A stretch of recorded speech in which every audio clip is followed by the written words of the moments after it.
Good morning to everyone here in Hartford.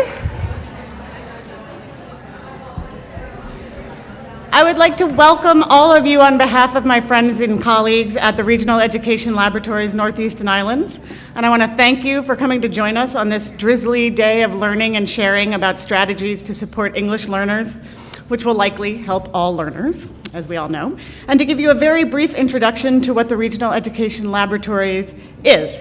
And after that, I will pass the mic over to Maria-Paz Avery, who will orient you to the day and introduce our keynote speakers. We are one of 10 regional education laboratories that support educators in our states and territories.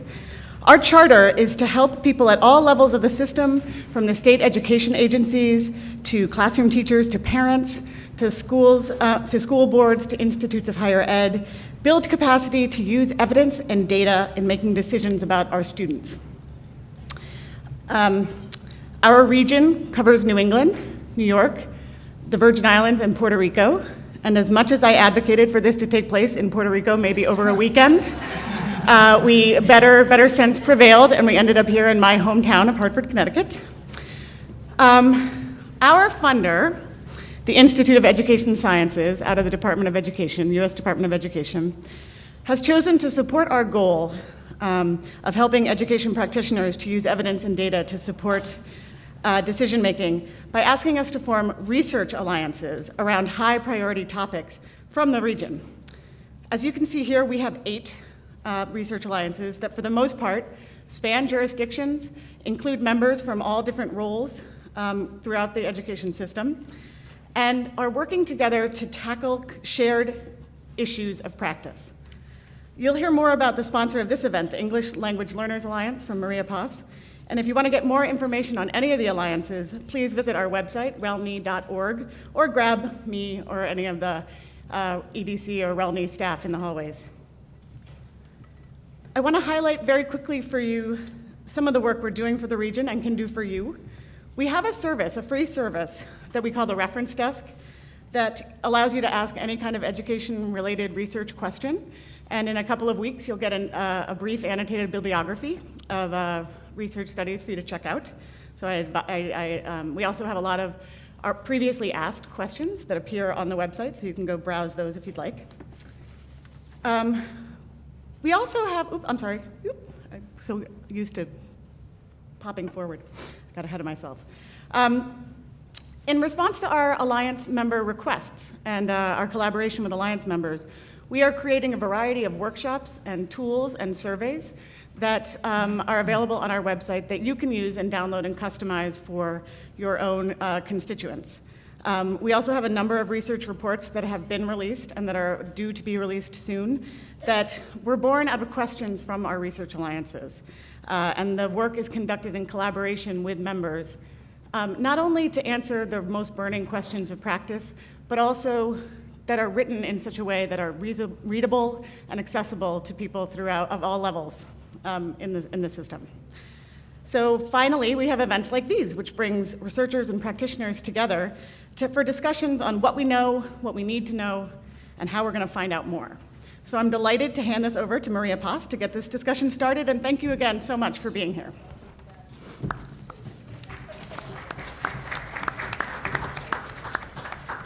Thank you, Revy. I know many of you know me, Maria-Paz Avery, also known as MP. Some of you will know me that way, and I see many of you from the CAPEL meetings, so welcome everyone. It's good to see you all here. Just a little bit about our English Language Learners Alliance. It started about 3 years ago, and our goal is really to work with our states, districts, and schools on how to use data to better understand the diversity of your ELL populations and to explore the programs and services that best meet the needs of our English language learners. You all know how diverse our ELL populations are, but many people don't, and so that's one of the things that we want to highlight, and that is that one size does not fit all. One size is not an instructional strategy for our English language learners. We really need to look at the fact that they have very diverse needs, come with very different experiences, life experiences that impact how they learn, and that we really need to think about the programs and services that we provide, make sure that they meet those unique needs of our English language learners. So that's really the goal of our alliance. Our alliance is, we have a support team, and I'm the alliance facilitator, and I also want to recognize my partner in the alliance team, and that is Carey Parker. I don't know if she's in the room because she was outside, but you'll see her in a minute because she will be moderating the question and answer periods. We've also had some project researchers that have done a number of projects with the ELL Alliance already, so I just wanted to recognize them. Laura O'Dwyer, who's not here today, but Michael Kieffer, who's one of our keynote speakers, is actually doing a study that will be available sometime next year on the reclassification of English language learners, looking at the predictors and consequences of when ELL students are reclassified as no longer needing ESL services. So we're looking forward to that study. And our other colleague is Sarah Ryan, who you might have met at the registration table. And she will be doing a study on, and I'll talk a little bit about it later in the coming year. I also want to recognize our core planning group members. The Alliance has really been very successful because of this small group of people from Connecticut and a couple of people from Rhode Island who have really been working with Carey and myself in giving us direction on what are the issues that are most important to you in the field, giving us feedback on products that we have developed, and just in general, really being wonderful colleagues in this effort to really bring research that is useful and relevant to you all as practitioners. So as I call out the names of our core planning group members, I'd like them to please stand up and be recognized. Our the first person I have on is Megan Alubiki, who is the education consultant at the Connecticut Department of Education, and she's on maternity leave, so she's not here today. We have Mary Ann Wright, who used to be a director of English language learner programs in Torrington, Connecticut, but over the summer moved over to be the director of language acquisition at Yonkers Public Schools in New York. But she has continued to be a member of our core planning group. Unfortunately, she couldn't make it today. And we have Karen Lapuk, who many of you know. She's the director of bilingual education. Yay, Karen! And some of you might know that she was in Manchester Public Schools as the director there, and has since moved just very recently to be the director of bilingual education, ESOL, and world languages at Wyndham Public Schools here in Connecticut. So that's great. We have Maria Mancella, who is an ELL coordinator from East Providence Public Schools. Welcome, Maria. Robert Miesel, who's the ELL specialist from the Rhode Island Department of Education, is not here today, but he's also in transition to another state in our region, Massachusetts, so we're happy that he's still staying within our group and within our fold. Our next member is Pedro Mendia Landa, who is a bilingual ELL program supervisor, New Haven Public Schools. And last but not least, Marie Salazar-Glowski, who is the ELL bilingual consultant with the Connecticut State Department of Education. So now you know a little bit about who we are in the English Language Learners Alliance, and I'd just like to do a little activity now to find out, just in general, who you all are. So some of you might know this little activity that's called That's Me? Yes? Okay. It's also a way of getting you to stand up and move around a little bit, because we know that physical movement is actually very good to get oxygen into the brain. And since you will be getting a lot of very important and useful information this morning, we want to activate your brain cells right away. So this is how it's going to work.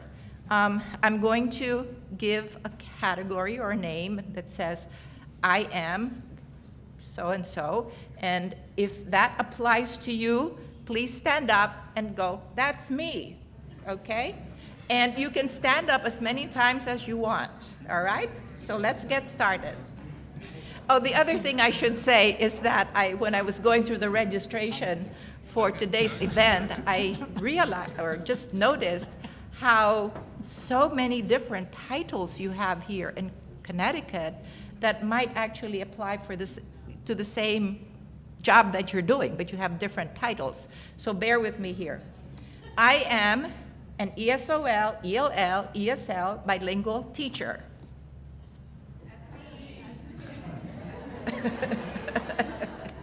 Okay, that was the first try. The next one will have more enthusiasm going here. I am a classroom teacher, so you're a general education teacher in whatever content area. Great, thank you. I'm an ELL bilingual tutor. Whoa, great, thank you.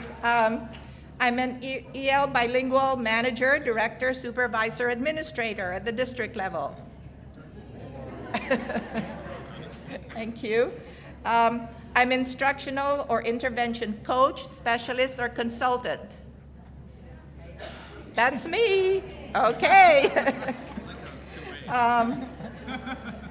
I'm a school or district administrator. So this would be other categories of school or district administrators. Okay, we have a few. I'm on the SEA staff.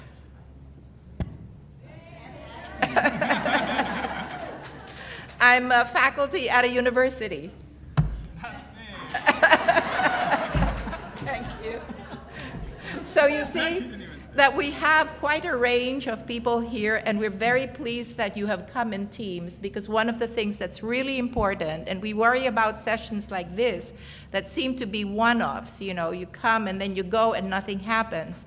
And so one of the things that we really felt was important was for you to come as teams so that you have a core group of people where you can begin to think about, so what have we learned today, and how can we bring it back to our school or to our district, and how can we make sure that this information gets shared with others at the school so that there's a consistent approach that you can begin to think about at your school and district level. One of the things that we find is that there are many good practices in our schools, but they tend to be isolated. And the power of many of these instructional practices, especially for the kids, is that there is consistency across the school and that the kids understand what the strategies are, how to use them, and how to make best use in terms of their learning. So we really hope, and we will have some time at the end of the day for you to think about what might be the next steps in terms of bringing what we have learned home to our district or to our school. Just a couple of things about recent publications that we have had. We have a study that's called The Correlates of Academic Performance for English Language Learners in a New England District. That is available, and in your packets you actually have a newsletter that's an update of all the work that we have done with the English language learners and are also going to be doing. And there's the link there for you to look at this study that was just recently published. You may find it of particular interest because it's actually a district here in Connecticut. We also have a new survey tool, which is called the English Language Program Survey for School Principals. And that's the one that Sarah Ryan will be working on in the coming year. This is a survey to really try to get information on what principals know or don't know about the education of English language learners. It's come to the point where we really feel that all administrators need to have some understanding of the education for English language learners. So this tool will actually give us some of that information. It's going to be administered here in Connecticut this month, and probably already started in terms of the administration, through the Connecticut Association of Schools, who will be administering the survey to a cohort of principals who are both, some of them are new principals, this is their first year as principals, and then also with more experienced principals. Once that information is gathered, we will be doing the analysis and we will be sharing that information with our members, and our members are really the Capel, the directors at the Capel group, and they will then be able to share some of that information with you. So let me go over today's agenda. We have a very packed agenda, and I think you will find that there will be a lot of very useful information about instruction that is found to be most effective in working with English language learners. So we've had the welcome overview and introductions. This morning we will have the keynote presentations, which really are focusing on the practice guide that is the title of this conference, which is Teaching Academic Content and Literacy to English Learners in Elementary and Middle School. And we have two of the co-authors of that practice guide, Dr. Michael Kieffer, who's an associate professor in New York University, and Dr. C. Patrick Proctor, who's an associate professor at Boston College. One thing that excites me about both of our presenters this morning is that they bring, I think, a very special sensibility to their work as researchers, because both of them were former teachers. Michael taught at the middle school level, and Patrick at the elementary level.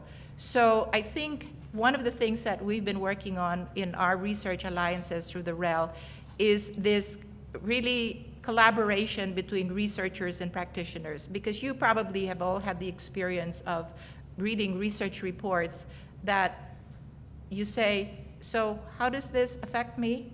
What does this say about my work? So what we're really trying to do is make that connection between the research and what you as practitioners need.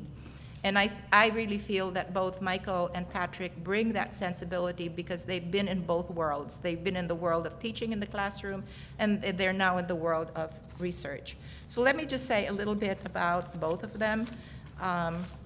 As I said, this is going to be, and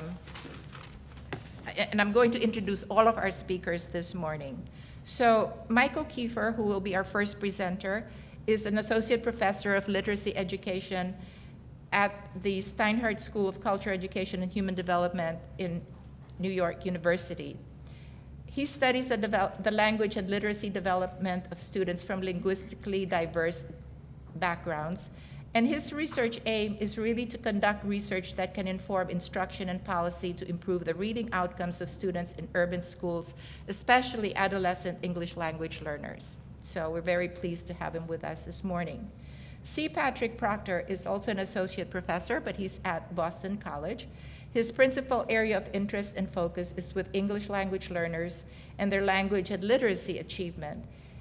He is very interested in how language and literacy development are affected by classroom instruction and the various media through which that instruction is delivered. So Michael will be presenting two recommendations from this practice guide. We will have a question and answer period after that, and a little time for table talk so you can process what you have heard with your team that's here today. And then after we have a break, we will come back and we will hear from Patrick on the third and fourth recommendations that are in this practice guide. And we will then follow the same process of having a Q&A period with him and also table talk so you can process that information. In the afternoon, so we're going to have lunch between 12 and 1, and in the afternoon you will go directly to the breakout sessions, and you have in your name tags in the back tells you what breakout session you actually signed up for, because I know we all forget what we signed up for. So we have 4 breakout sessions in the afternoon. The first one is building academic vocabulary, and that will be led by Michael, and also by, that will be led by Michael. So that's the session, building academic vocabulary. The second breakout is building oral and written language skills, and that will be led by Patrick, and he will have with him Maria Brisk. Many of you have, I'm sure, heard about Maria. She's been in the field for quite a number of years and made tremendous contributions to the instruction of English language learners.